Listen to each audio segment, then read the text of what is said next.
Colonel Bong, ano bang inaasahan po natin? May papayo ka ba? Dapat na lang ba, huwag na lang kami umalis ng mga bahay namin para hindi kami makaranas ng matinding traffic dito po ngayong holiday season na po? So lahat po ng ating mga kababayan ay lalabas po talaga yan. Oo. So yes, we will have not a Carmageddon, but I Oo. call it an urban mobility slowdown.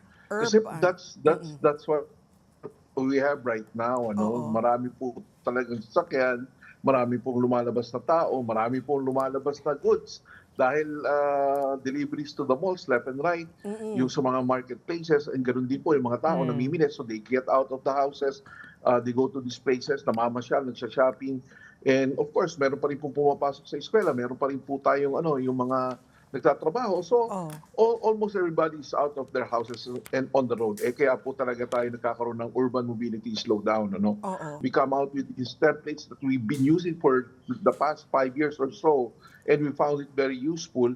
Kasi Ma'am Pat, Ma'am Vicky, during these Burr months, nagkakaroon tayo ng surge ng volume of vehicles around mga 20 to 25% Yeah. of the current volume. So you may estimate that mga around 400 to 415,000 on Wow. EDSA alone per day. Wow. Wow. And yes, and yung average annual daily traffic natin is almost at 3.6 million in Metro Manila.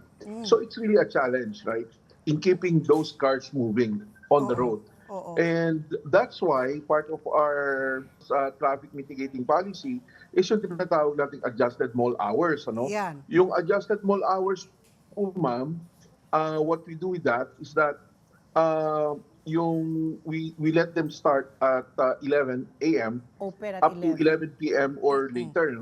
The reason behind, kasi ma'am, there are 17 malls on EDSA alone. On Grabe. EDSA yan. Oo. There are 32 all in all, pati yung near EDSA, not on EDSA but near Near. EDSA. Oo. Oo, like Rockwell. Rockwell is inside the Rockwell compound. Oo. Estrella, Oo. Estrella, Oo. pero pag nag-mall sale po sila, makikita nyo po yung pila ng mga sasakyan ay umaabot ng EDSA. Correct. So Oo. we include that in our numbers. And yun po, ang ano namin is that ina-adjust po namin so that pati po yung mga empleyado, kasi alam naman po natin yung mga mall operators, they add more employees Oo. to Seasonal cater no? to the Oo. seasonal hiring sila. So marami pong dumadagdag ng mga empleyado, and of course marami pa rin po tayong mga kababayan na kahit po may mall na sa mga probinsya, yung mga karating probinsya natin, dito pa rin po sila namimili. Sa shopping. So yes, Oo. ma'am. So ngayon, ang ginagawa natin, in-adjust natin yung mall hours. Kaya kung magmo-mall hours, kung magmo-malling ka lang naman, mag-shopping ka, mamamasyal ka, humiwalay ka ng biyahe. Huwag ka na sumabay doon sa mga regular commuters ng Metro Manila na papasok sa eskwelahan, yung papasok sa opisina. Yeah. O kaya magninegosyo dito. So, yun po, hinihiwalay po natin sila. And likewise, aside from that, ano po ito, it complements each other. Nililinis din po namin yung mga mabuhay lanes. Pero araw-araw na natin ginagamit. So, araw-araw po namin nililinis yan to give way para makaluwag. May And alternate.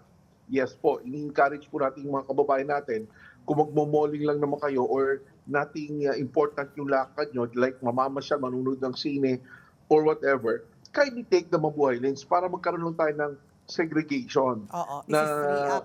etong EDSA, yung mga papasok, yung mga mamamasyal dito sa mabuhay lanes. And I think that will work. Okay.